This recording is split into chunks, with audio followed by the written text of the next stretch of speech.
parte desta sessão, onde o objetivo vai ser aqui conversarmos um pouco e ouvirmos as várias perspectivas de quem está envolvido numa construção, numa passive house.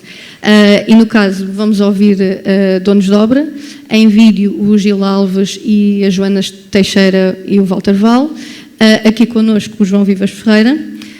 Depois vamos ouvir o construtor Gonçalo Bento, vamos falar também com os arquitetos João Gavião e Gil Ferreira da Silva, e com os professores João Paulo Cardielos e Clara Val, que estão aqui connosco.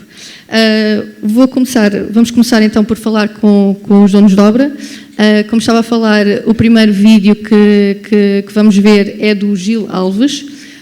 O Gil vive na Suíça, já vive numa casa passiva e decidiu voltar a Portugal, e quando tomou essa decisão não teve dúvidas que o que queria era uma passive house. Falamos um pouco com o Gil, uma ressalva que quando fizemos esta entrevista o Gil estava em Portugal na casa de um familiar, e vamos ouvir o que o Gil nos disse. Olá Gil, muito obrigada por esta mini entrevista em primeiro lugar. Começava por perguntar o que é que foi determinante aqui para escolher construir uma passive house aqui também em Portugal. Pronto, assim, a questão da passive house já era do meu conhecimento. Eu já conhecia as passive houses antes de ir para a Suíça. Na Suíça, uma das casas em que habitei era casa passiva, a Minergie, o Standard Minergie, e na altura de regresso a Portugal, de facto, foi a única condição que nós tínhamos era do conforto que pretendíamos manter como na Suíça, e a passive house era, digamos assim, a garantia de qualidade que nós estávamos à espera, e pronto, e que só nos revíamos nessa qualidade. E como é que tem decorrido o processo? Nesta fase está em fase de projeto, não é? E aqui é uma construção em CLT, um bocadinho também diferente do habitual nesse aspecto. Como é que tem decorrido o processo? O processo em termos de CLT, pronto, permite um bocadinho com mais facilidade o enquadramento em casa passiva, por ser um modo construído um bocadinho diferente. Mas tem corrido bastante bem. Foi muito massacrado pela parte dos projetistas para que minimizar os custos.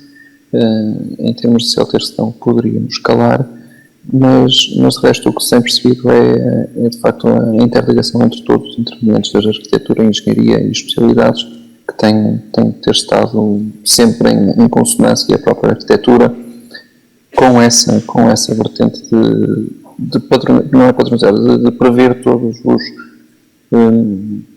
todas as especialidades à partida e não só depois em obra. E essa interligação tem sido determinante, mesmo importante para se conseguir otimizar custos e também na construção conseguir atingir o padrão? Sem dúvida, uma casa passiva que não é planeada não vai ser passiva. Depois decide-se em obra, não existe. Mais ainda com o CLT, porque não é, a janela fica mais aqui ou mais ali, tem que ser ali porque aquela janela é ali, um buraco tem que ser ali porque tem que ser planeado. Ou seja, toda essa questão do planeamento é um padrão casa passiva porque tem que ser planeada, e envolve muito mais os projetistas a trabalharem, em anteciparem, e mesmo nós a decidirmos tudo o que é para decidir muito antes, e não na construção. A construção é apenas a execução da obra em si, do que já está decidido previamente. Uhum. E em termos de custos em relação a uma casa tradicional, daquilo que já tem previsto, há uma diferença significativa, pensando não só na construção, mas depois no longo prazo? Assim, no longo prazo nós já tivemos a experiência de casa passiva, e permite-nos de facto perceber, mesmo com os custos da Suíça conseguimos ter despesas menores que em Portugal, portanto é logo aí uma comparação bastante boa. Em termos de custos gerais, pronto, o CLT tem algum tipo de de particularidade que tem que se ter em atenção em projeto, senão os custos de facto explodem, mas o facto de ser casa passiva não traz o custo acrescido. Quando traz um equipamento, uma VMC que pode ser não duplo fluxo, mas isso é outra história, mas não traz um custo acrescido. O fazer bem ou o fazer mal custa praticamente o mesmo. É uma questão de facto, ter as coisas planeadas e seguir as coisas à partida no projeto, serem pensadas antes. E já vivendo numa casa passiva, acredito que a expectativa seja que não existe a diferença entre estar na Suíça ou estar em Portugal. Exato. Uma coisa será a expectativa do marketing, digamos assim, do casa passiva. A minha expectativa é de facto saber para o que é que tinha e para o que é que eu vou, portanto terá que ser igual, mas com os meus padrões e com os meus requisitos, digamos assim. Mas a expectativa é muito, muito boa, claro. Gil, muito obrigada. Nada.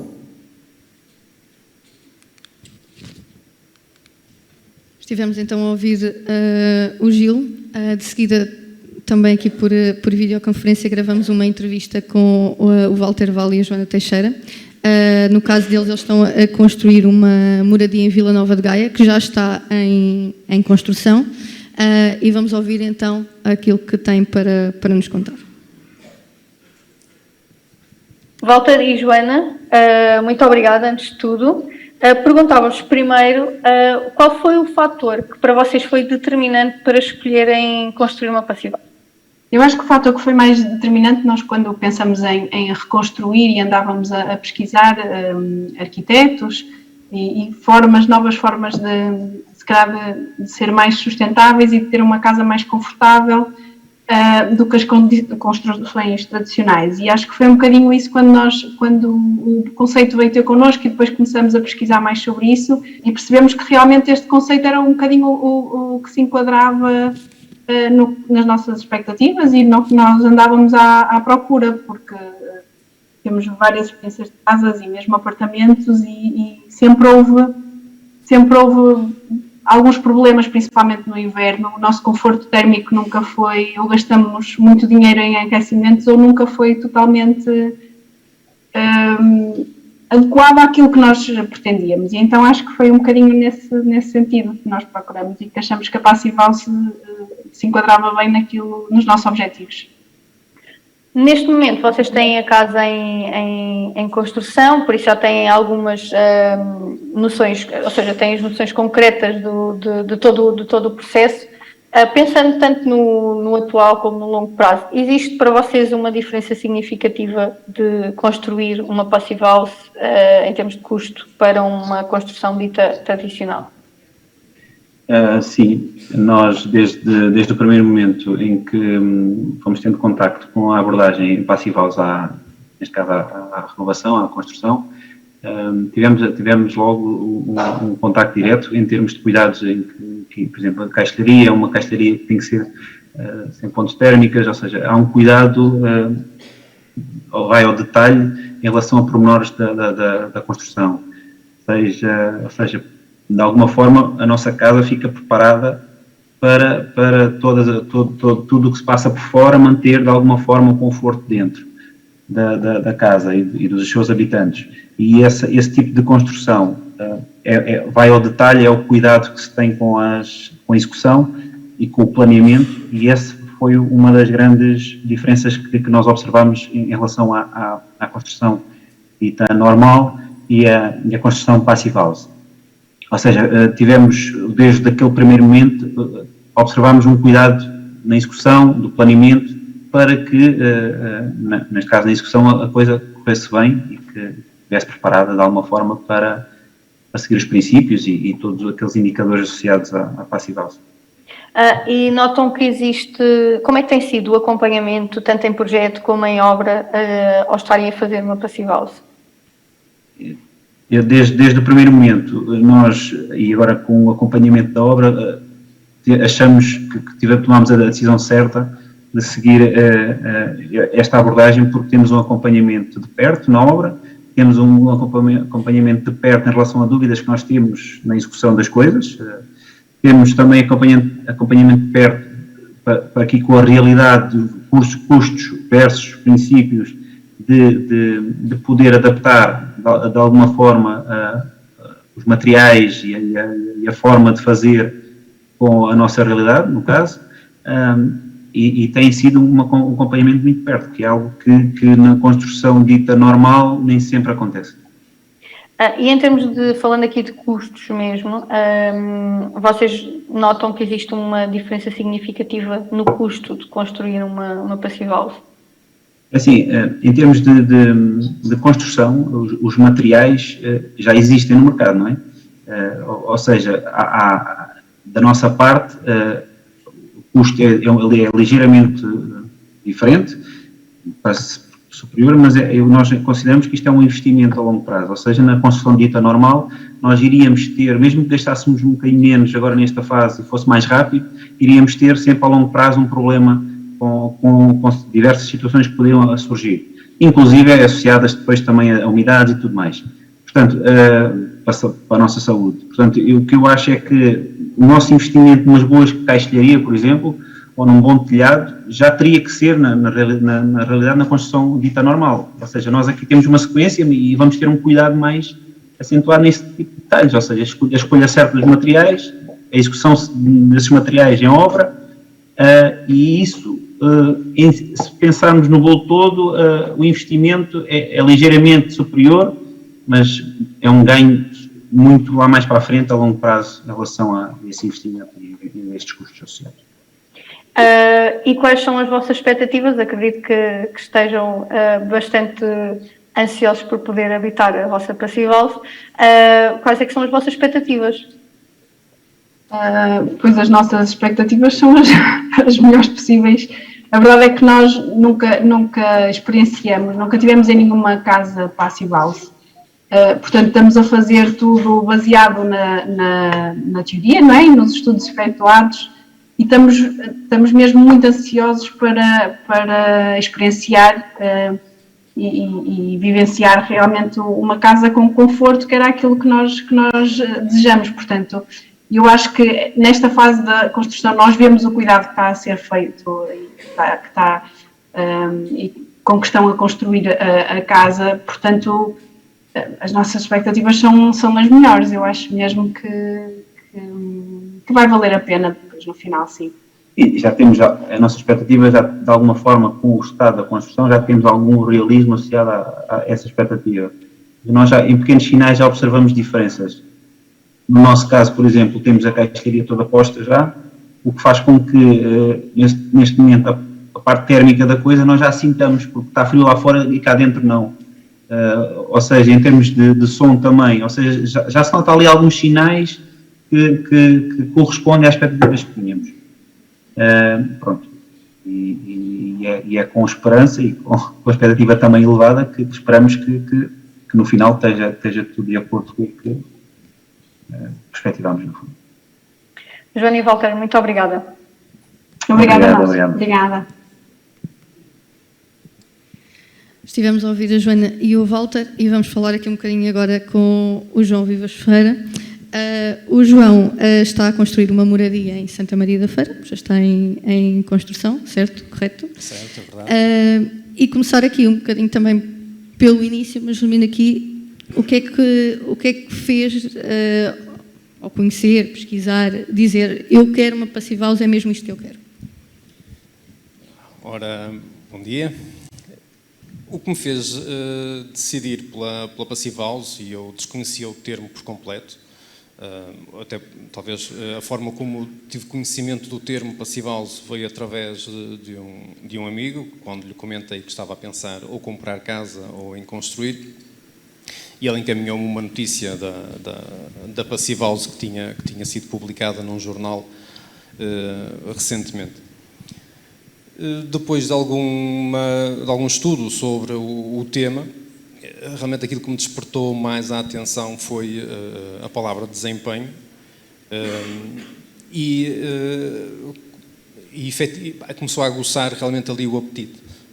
O desempenho, sobretudo com um segundo pormenor, que era com um investimento controlado e controlado para obter aquele desempenho, basicamente. Quantificado. Talvez próximo da definição da palavra eficiente, não é? Porque basicamente realmente conseguimos tirar um retorno muito interessante com o mínimo investimento que fizemos. E realmente foi isso aí que me despertou o interesse e do percurso todo que já vem desde a parte da projeção da casa com a arquitetura até ao momento, ao estado atual da construção. E eu cada vez estou mais confiante que, prescindindo de certo tipo de investimentos, de equipamentos, de quitar a casa como seria talvez natural ver numa construção no ano 2022,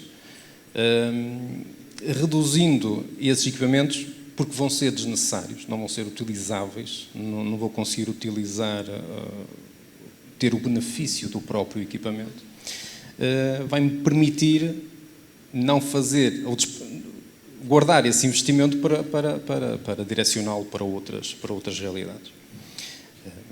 Para atingir aqui o padrão. E como é que tem sido o acompanhamento deste projeto e desta obra? Como é que tudo tem decorrido? É a primeira realidade que eu tenho em termos de construção. Portanto, eu não tenho, do meu ponto de vista, não tenho fator comparativo. Mas desde o início, desde a projeção da casa, houve um esclarecimento constante de todas as dúvidas.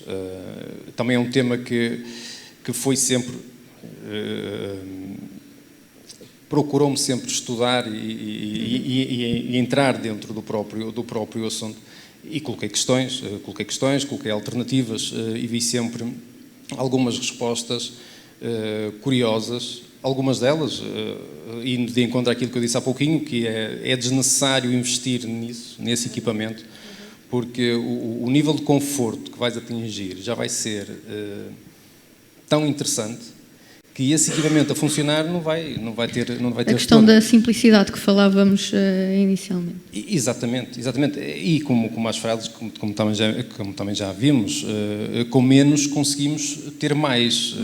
Basicamente, com menos energia a ser consumida por determinados tipos de equipamentos, eu tenho a certeza que não vou comprometer o conforto futuro e a utilização diária depois da habitação. E já estando aqui a construção numa fase mais ou menos avançada, tem aqui uma ideia do custo da casa? Sim, claro. A casa desde o início tem um objetivo em que os custos estejam realmente controlados e que estejam controláveis. O projeto começou, penso que em 2018, e nessa altura não existia Covid, ninguém pensava em Covid, não existia conflitos na Ucrânia, os preços eram completamente diferentes daqueles que se vêem atualmente, a mão de obra também era mais abundante daquela que existia, e a obra começou realmente em 2020, já em pleno Covid. Houve a necessidade de fazer realmente alguns ajustes, alguns acertos, nos valores que inicialmente estavam previstos, mas neste momento, e porque eu tenho os valores relativamente controlados, nós estamos a falar já com IVA em valores a rondar os 1.300, 1.350 euros o metro quadrado. Portanto, eu julgo que isto aqui será o valor de uma construção normal. E que estamos a falar que o custo dos materiais, enfim, subiu por uma casa passiva, mas também subiu por uma casa tradicional. Ou seja, isso é inerente a qualquer construção. Precisamente. A construção é uma construção simples simples não, é uma construção normal em alvenaria. Existem alguns aspectos cuidados em que foram redimensionados os vãos, em que foi pensado a espessura de isolamento, o isolamento quer na fachada, quer na cobertura. Foram sendo colocadas hipóteses alternativas na própria construção, inclusive chegámos a pensar numa cobertura em CLT e optámos por fazê-la com o método de construção tradicional. e tudo tem corrido... Quem olha, é uma casa que está a ser construída de uma forma normal, tradicional, exatamente igual. Só que, na verdade, com muito mais cuidado. Exatamente, é aí que se diferencia. E realmente a parte também foi algo que eu fui aprendendo, fui verificando no início, quando despertou o interesse Passivhaus, é que realmente havia sempre muitas partes envolvidas. Existe uma sinergia interessante entre todas as especialidades que envolvem a construção da casa. E enquanto dono de obra, não estou a contratar um construtor ou uma outra arte ou especialidade que depois vão lá colocar alguma coisa. Não, estamos todos... O projeto é algo que começou com o desenho e que vai perdurar depois de eu estar a habitar na casa. E há um compromisso, uma interação contínua de várias partes, que tem sido realmente interessante e é tranquilizador, porque vemos toda a gente sistematicamente a pensar e a repensar aquilo que está a ser feito. E uma pergunta final, que acho que a resposta já sabemos mais ou menos, mas qual é que é a expectativa? Ora, a expectativa é alta e, de certa forma, um bocadinho agarrada ao compromisso, né, que foi adquirido, de que realmente vou obter um desempenho muito interessante, níveis de conforto muito interessantes, com um investimento ou com despesa reduzida ao longo da vida. Eu até puxando aqui um bocadinho à parte mais brincando um bocadinho com o tema, nós vimos há pouquinho o Gil e eu tive também o prazer de estar com ele e também com o Walter e com a Joana na Concreta, penso que na semana passada ou alguns dias atrás, e realmente houve aqui uma diferença abissal na postura do Gil de quem olha numa videoconferência. Na época ele estava, assim, na altura ele estava na Suíça, na casa dele, muito, muito confortável. Eu lembro-me de ter feito o comentário na Concreta de que é isto que eu quero. Eu quero ter o sorriso do Gil e quero estar tão bem disposto como ele está. Via-se que ele estava feliz. E hoje, ao ver o Gil, eu vejo algo depressivo e algo doente até, assim, com o nariz até um pouquinho vermelho. Estava na casa de familiares em Portugal. Ele estava com o nariz um pouquinho vermelho. Eu sei o que é aquilo, porque eu tenho daquilo todos os dias, mas o que eu quero é o Gil da Suíça. Pronto, não sei se posso fazer esta comparação desta forma. Acho que sim, ele não se importa. Para ser elucidativo. Sim. Muito obrigado, João. Muito obrigada. Estivemos então a ouvir aqui o testemunho de alguns donos de obra em diferentes fases de projeto. Vamos ouvir agora uma pequena entrevista com o Gonçalo Bento, construtor, que nos vai falar aqui um bocadinho desta perspectiva. Gonçalo, pergunto então o que é que distingue construir uma Passivhaus de construir uma habitação dita tradicional? Olha, construir uma Passivhaus é construir de uma forma otimizada, de uma forma calculada de uma ponta à outra, de uma forma muito mais eficaz e eficiente no que diz respeito ao objetivo final, que é o conforto da habitação para quem vai lá viver. Portanto, ok? E do teu ponto de vista, qual é que é a grande vantagem de construir Passivhaus? Do meu ponto de vista enquanto construtor, a grande vantagem é que é um descanso para quem está a construir. Portanto, temos segurança naquilo que foi desenvolvido em termos de projeto.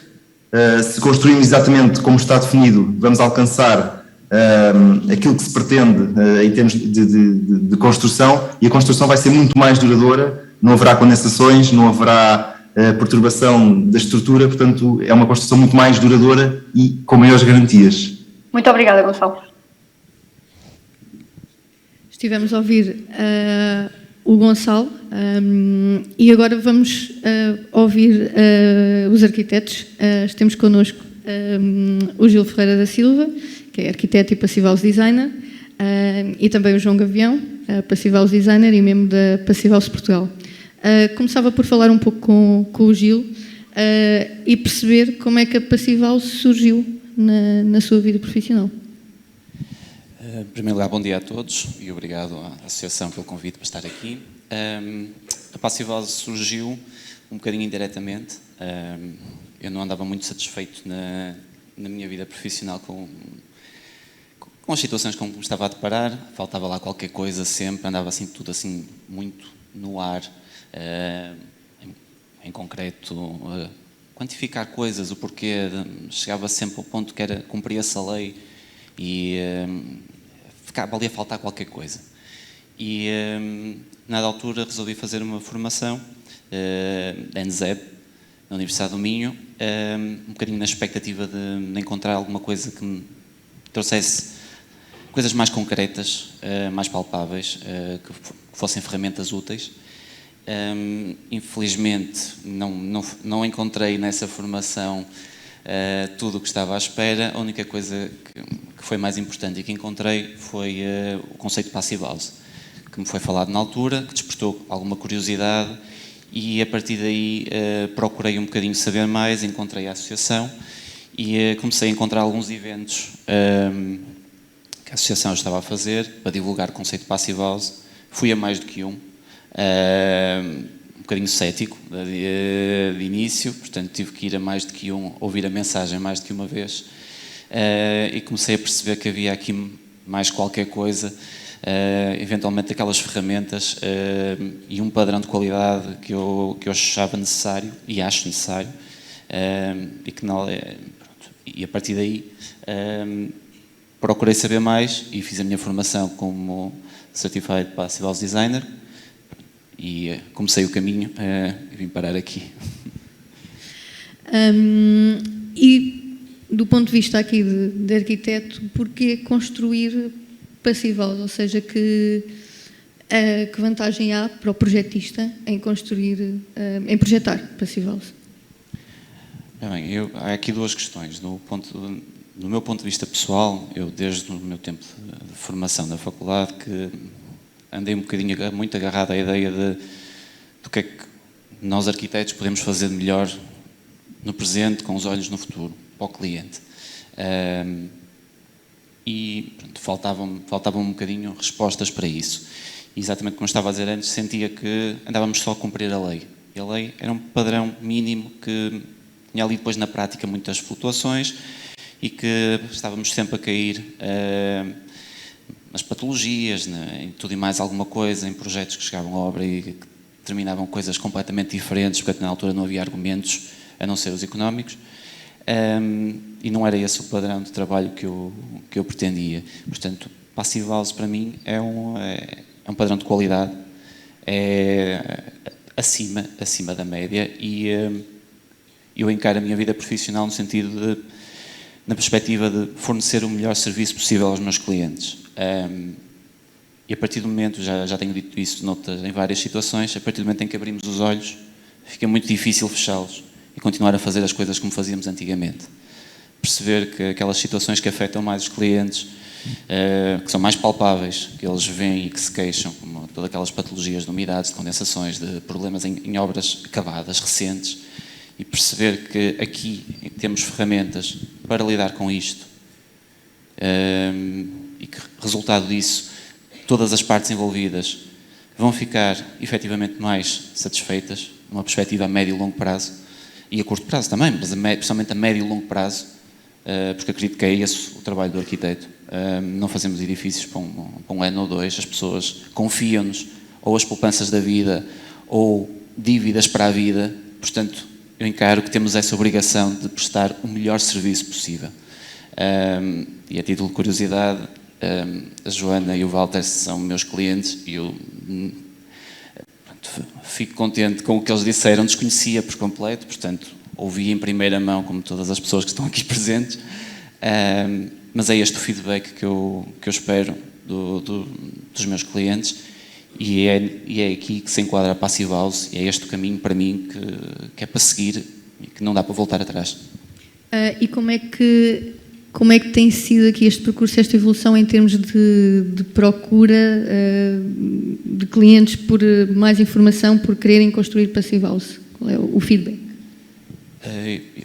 Pessoalmente, eu tenho sentido uma procura crescente e tenho sentido que é um tipo de clientes nesta fase, que é uma fase, tal e qual como a Joana e o Walter, que é uma fase é preciso, há um certo mindset, são pessoas que querem ver mais além, que arriscam, que investem, portanto, são pessoas que também estudam, que procuram as coisas, que querem informação, portanto, que procuram profissionais. Um cliente bem informado também. Exatamente, e que procuram profissionais que lhes possam esclarecer, apoiar, portanto, são clientes muito exigentes, mas eles estão aí, na minha opinião, há cada vez mais, e é importante nós, os profissionais, continuarmos este processo de educação, portanto, estudar estes processos, aprender mais, praticar, ganhar experiência para poder prestar cada vez mais um melhor serviço a todas as pessoas que nos procuram. Muito obrigada, Gil.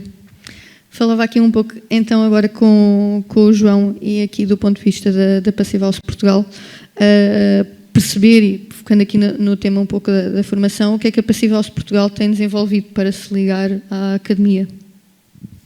Obrigado. Bom dia a todos. Eu só queria partilhar também, do meu ponto de vista pessoal, portanto, partilho tudo aquilo que o Gil referiu. Também no meu processo de formação académica de 2000 a 2006, eram temas que não eram abordados, exceto por iniciativas de um ou de outro professor, portanto não era algo estrutural. Hoje em dia a realidade já é diferente e depois isso vai ser partilhado. E essa foi uma questão fundamental e que o João referiu na apresentação inicial, de fazer esta ligação com as universidades. Portanto, os protocolos foram estabelecidos, foram feitas já muitas iniciativas, nomeadamente com a FAUP e com o Departamento de Arquitetura da Universidade de Coimbra, de seminários, de workshops, de formações, tradesperson, formações Passivhaus Designers feitas nas próprias universidades, para, no fundo, começar a trazer estes temas e esta abordagem, estas ferramentas, que, no fundo, Passivhaus, como projetista e como consultores e como arquitetos, tem de ser vista como uma ferramenta para conseguirmos trazer para o mercado e para oferecer um melhor produto aos nossos clientes. Pronto. E é esse trabalho que tem sido feito, que foi identificado na estratégia como um ponto fundamental. Portanto, isto tem de fazer parte, estas noções do desempenho dos edifícios, como conseguir lá chegar, as ferramentas, tem de fazer parte dos currículos, tem de fazer parte da forma de trabalhar e de pensar dos futuros arquitetos e dos futuros engenheiros de Portugal. E falando aqui do passo a seguir, que são aqui as ordens profissionais, há um protocolo que a Passivhaus Portugal está a estabelecer com a Ordem dos Arquitetos. Em que é que consiste este protocolo? Pronto. Com as ordens profissionais, nomeadamente com a Ordem dos Arquitetos, as questões são muito particulares, porque, no fundo, são instituições diferenciadas, que vão variando também de rumo com as mudanças que vão ocorrendo nas suas direções, portanto, e na própria orgânica, mas também desde o início procuramos fazer essa ligação, porque não vale a pena estarmos a falar de edifícios se não tivermos as ordens profissionais que deviam, no fundo, tutelar a prática dos seus membros, ou, no fundo, fazer alguma regulação. Mas temos feito esse esforço desde o início, nomeadamente com a Ordem dos Arquitetos, procurar tê-los presentes, já estiveram presentes em várias sessões, em várias edições da conferência, já organizámos diferentes eventos, workshops, seminários, junto das diferentes secções regionais da Ordem dos Arquitetos, e neste momento há um curso a ser preparado que vai estar no catálogo da própria formação oficial da Ordem dos Arquitetos, que é um curso introdutório, está ainda a ser ultimado, esperamos tê-lo disponível ainda este ano, em dezembro, para, no fundo, que cada arquiteto, na sua formação obrigatória, ou arquiteto estagiário na sua formação obrigatória para poder aceder como membro de pleno direito, ter já esta formação disponível, portanto, de forma totalmente acessível. Ok, muito obrigado, João. Vamos falar então aqui com o eixo do ensino universitário, completando aqui o nosso ciclo. Vamos falar com o professor João Paulo Cardielos, do Departamento de Arquitetura da Faculdade de Coimbra, e com a professora Clara Val, da Faculdade de Arquitetura da Universidade do Porto. Começava por vos perguntar como é que podem ser abordadas estas questões do desempenho dos edifícios nas faculdades e falando aqui nas suas várias valências que têm que estar asseguradas, da eficiência energética, do conforto, da qualidade do ar interior, da ausência de patologias e também do custo-benefício que se espera obter. Bom dia, obrigado. Bom dia a todos, obrigado à Associação Passivhaus pelo convite, que já é um convite repetido. Eu devo dizer que antes de começar as respostas, acho que devo parabenizar a iniciativa, que é um esforço imenso da Associação anual. Eu estive em todas as edições menos numa, estava fora do país em 2018, e devo sublinhar que, sem ser fundamentalista de nada, nem crítico de nada, porque sou um otimista, é com admiração que vejo crescer este evento e vejo expandir o espectro do evento. Eu costumo dividi-lo em duas partes, digo, um evento profundamente formativo, foi ontem, aprende-se imenso e constata-se muito bem a evolução do mercado das soluções. E quando eu falo das soluções, estou a falar de materiais, sistemas, técnicos, cumplicidade entre parceiros e disponibilidade de instaladores para fazer bem. E depois há a divulgação que aqui acontece e este networking que naturalmente acontece. E houve uma altura que dizíamos que somos sempre os mesmos. Não, isto alargou e agora temos cá potenciais clientes, temos construtores, temos promotores e depois temos naturalmente os parceiros tradicionais. É muito bom poder assistir a isto e poder dizer valeu a pena, está a valer a pena. É preciso escalar mais? É. Aveiro chega, não sei, mas é preciso ter essa ambição e parabéns à Associação pelo que tem sido feito. Agradeço as perguntas da Margarida, que são um bocadinho diferentes do costume. O costume é muito direto à questão formativa e é muito duro. Como é que a Passivhaus se entra na universidade? Bom, ela está a entrar, de facto, então vale a pena fazer um historial. Muito rápido, muito curto, entrava por interesse particular de alguns docentes há algum tempo. E provavelmente a questão Passivhaus entra por essa razão. Na verdade, o que está em causa numa formação em arquitetura é capacitar da melhor maneira os futuros arquitetos e capacitá-los em muitas coisas. E eu explico já o que é que eu quero dizer com muitas coisas. Eu gosto mais de falar de ecoeficiência do que de sustentabilidade. Para mim é mais claro. E ecoeficiência não é só eficiência energética. O Passivhaus é sobretudo eficiência energética. Portanto, da mesma maneira que nós não estamos a preparar estudantes só para a eficiência energética, temos de os preparar bem para a eficiência energética. E, naturalmente, quando falamos de eficiência energética, devemos olhar para os estándares mais exigentes. E aí sim, a Passivhaus torna-se indispensável. É a única que quantifica com clareza e é a única que nos dá instrumentos, meios e fatores de demonstração de que podemos alcançar resultados. Portanto, naturalmente, a Passivhaus passa no discurso, na transmissão no discurso da formação na área de construção, passa no discurso para os estudantes. Provavelmente ainda passa tarde demais. O que é que eu quero dizer com isto? Passivhaus quer dizer casa passiva. E casa passiva é, acima de tudo, desenho adequado geoclimaticamente. O que significa que se o desenho já estiver mal à partida, a construção não vai resolver suficientemente bem. Portanto, de facto, na formação é preciso que haja uma expansão de campo para que esta eficiência termodinâmica, que está a crescer dentro das escolas, aconteça com mais clareza. E sim, é muito importante notar que cada vez mais a pressão dos estudantes é interessante.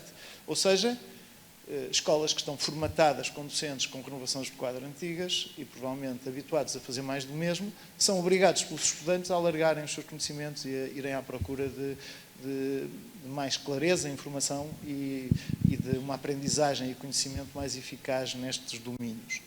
O que é que eu quero sublinhar aqui? Não vou falar disso. Está aqui presente alguém que já fez uma tese numa escola de arquitetura sobre Passivhaus. E isso sim, eu diria, é raro e difícil. Há alguém melhor do que eu para falar sobre isso. Eu devo dizer que nós, na nossa escola, que não temos ainda nenhuma tese sobre Passivhaus, temos muitas teses sobre desempenho otimizado, sobre eficiência energética, sobre ecoeficiência, no modo alargado, até sobre teoria nisto tudo, não é?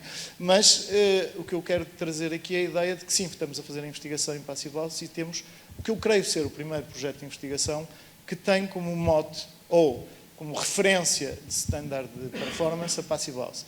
E é um projeto de investigação, desenvolvimento, implementação e construção. Encontramos um parceiro municipal.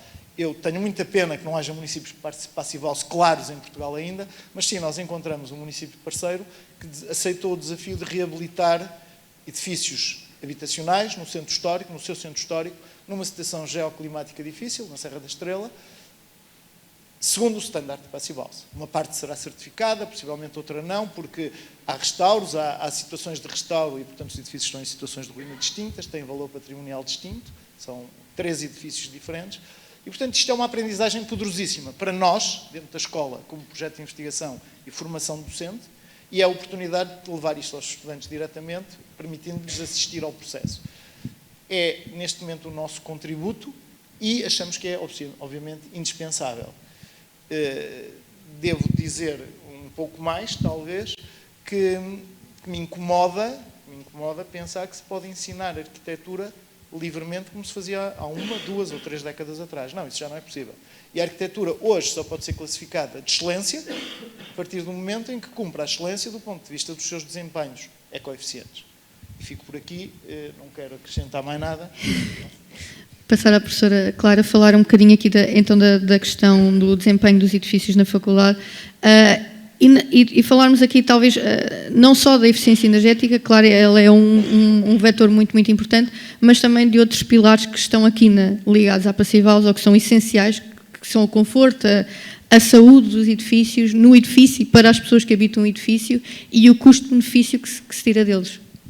Obrigada pelas questões e obrigada pelo convite. Bom dia a todos. Pronto, eu não sou tão antiga nas conferências Passive House, mas estava há bocado a fazer contas, acho que deve ser 7 anos, pronto, ainda não fiz os 10. Para mim, e pronto, se calhar fazia um bocadinho de enquadramento.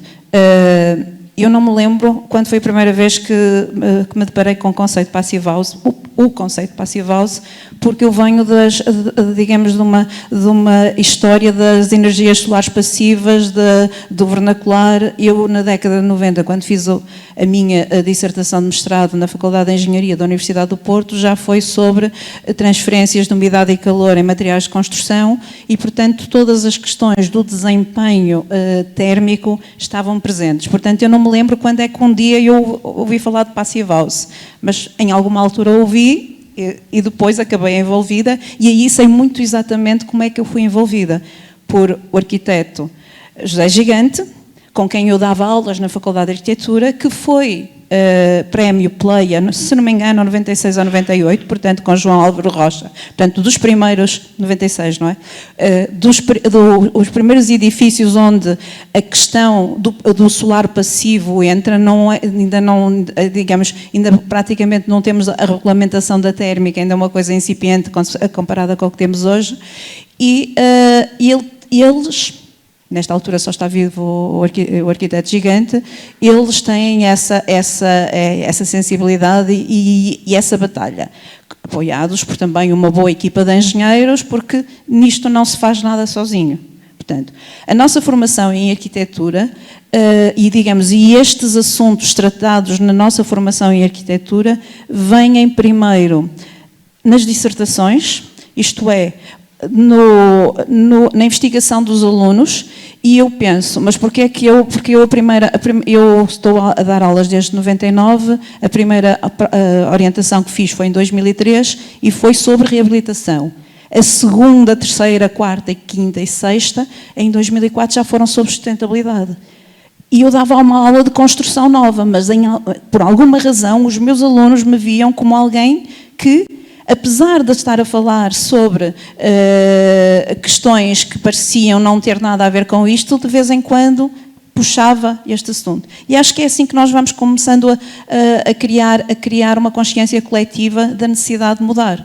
Nesta altura, nós temos algumas unidades curriculares optativas muito ligadas à questão da sustentabilidade, ecoeficiência, eficácia, no meu caso muito à consciência do desenho, e eu acho que o mais importante é dar informação para obter consciência, porque eu também não tenho consciência se não tiver conhecimento e informação. Portanto, eu tenho que ajudar os alunos a serem depois atores da mudança. E nessas ações que nós temos vindo a fazer agora, nós percebemos que vamos chegando a outro âmbito. E há bocado O João Paulo estava a falar de uma dissertação, a Joana está aqui na primeira fila. Não foi a primeira onde o título Passive House apareceu, houve outra anterior que fez uma análise, mas foi a primeira que teve um problema de investigação relacionado com a Passive House, fez testes, neste caso simulações numéricas, de diversas situações para chegar a uma conclusão. E, portanto, para mim foi paradigmático na faculdade, não apenas do facto de ter vindo trazer um assunto que ainda parece muito mais oculto, mas, por outro lado, da metodologia com que foi feito. Porque nós somos uma faculdade onde normalmente não resolvemos um problema, tentamos arranjar uma quantidade de situações e vamos, pronto, um bocadinho mais como a arquitetura. Pronto, eu acho que já perdi a pergunta, mas peço desculpa, mas às já vezes... ficou como teaser para a sessão 4, Okay. esta parte final. Sim. Só depois quero fazer só uma questão final também à professora. Depois disto, creio que já é possível dizer um bocadinho mais e dar a resposta à pergunta que, simpaticamente, o João Marcelino hoje não colocou e que eu há bocado mencionei, e dizer porquê é que a Passive House não aparece nos currículos das escolas. Por uma razão muito simples. A Passive House, quer queiramos, quer não, é um branding, é uma marca.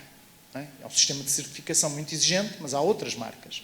Tal como no software há muitas marcas. E há uma coisa que ainda é comum às escolas todas, é como instrumento para pensar acreditamos no lápis e no papel. Mas obviamente usamos software. E nenhum aluno é encaminhado para um sistema de desenho 2D, ou 3D, ou BIM, ou paramétrico, ou renderização, ou o que nós quisermos. Eles escolhem. Também devem poder escolher os modelos de formação e otimização termodinâmica dos edifícios. E nesse sentido, as escolas provavelmente, eu diria, as escolas portuguesas, não vão rapidamente incluir curricularmente isto. Isto está a acontecer noutros países. Já há cadeiras e cursos com base Passive House noutros países, não é? Sim, porque estamos a falar de um padrão aqui, mas não é? Aqui há um modelo formativo, não de um método que abre esta liberdade. Não há nada contra, pelo contrário, como digo, os professores tendem a incentivar os melhores desempenhos, e aí é inevitável falar de Passive House, mas, do ponto de vista formativo, a liberdade de escolha é a liberdade do estudante. E é maravilhoso quando os estudantes já vão a esse ponto de escolher uma marca. E aí, um padrão estão a acontecer. Um padrão, uma marca que é um padrão. É um padrão, sim. Mas falávamos da excelência do desenho, não é? O padrão chama-se NZ e não me diz nada. Certo? Peço desculpa por este... Não há problema. Voltar só uma questão final à professora Clara. O professor João Paulo já tinha falado aqui que, no fundo, o input tem vindo um pouco dos alunos que trazem esses assuntos. Falar aqui se na Universidade do Porto, na Faculdade de Arquitetura, também se nota esse caminho, para finalizarmos. Sim, nota-se bastante alteração, eu diria, nos últimos 7, 8 anos, até nos próprios, não unicamente nas dissertações, mas na forma como eles fazem o próprio projeto e o que é que questionam ao nível do próprio projeto. Eu sou professora de construção, mas nós articulamos muito a construção com o projeto, portanto, eu sigo os projetos dos alunos do 4º ano, que normalmente é um grande equipamento e, portanto, com grandes vãos, até há uns anos atrás, nós dizíamos na brincadeira que é assim, 95% são betão, 80% são betão dos dois lados, ainda há ali uns que têm um material por coisa. Agora não, eu começo já a encontrar estruturas de madeira com alguma consistência e alguns que são, digamos, tentam levar as coisas a um extremo, mesmo quando não fazem sentido e, portanto, querem construir, por exemplo, em Taipa, no centro do Porto. Pronto, ou palha, pronto. Também temos coisa, mas é possível atingir o padrão. Pronto, mas não é um método construtivo. Sim, mas eu fiz o workshop de Taipa na faculdade e fiz outro workshop na concreta também de construção com terra. Portanto, existe essa apetência dos alunos. Nós no 4º ano temos metade dos nossos alunos são estrangeiros. Não foram nos 2 anos Covid, mas normalmente temos metade dos alunos estrangeiros e da parte deles ainda notamos uma consciência acrescida para estes assuntos do que relativamente aos portugueses, mas a mudança tem sido muito, muito forte. e de tal forma que a disciplina que eu criei há 4 anos e que a Joana esteve na primeira edição, de construção circular, certificação e design consciente, na primeira edição eu acho que eram 7 ou 8, já não sei, eu disse que a partir de 6 dava a disciplina, coisa. Depois, nos outros anos, cresceu ligeiramente e este ano tem quase 30. Pronto, por isso mostra a diferença. Sim, e é uma opcional. Sim. É uma opcional de 4º ano, 4º e 5º ano. Mas muito obrigada. Muito obrigada a todos os participantes que estiveram connosco, a todos os que estiveram a assistir. Acho que encerramos esta sessão com 4 ideias-chave que são muito, muito importantes. A ideia da consciência, do trabalho em comunidade, do rigor, e da confiança que nos transmite o padrão Passive House, e estas são as 4 ideias base em que vamos construir o futuro que queremos. Muito obrigada a todos.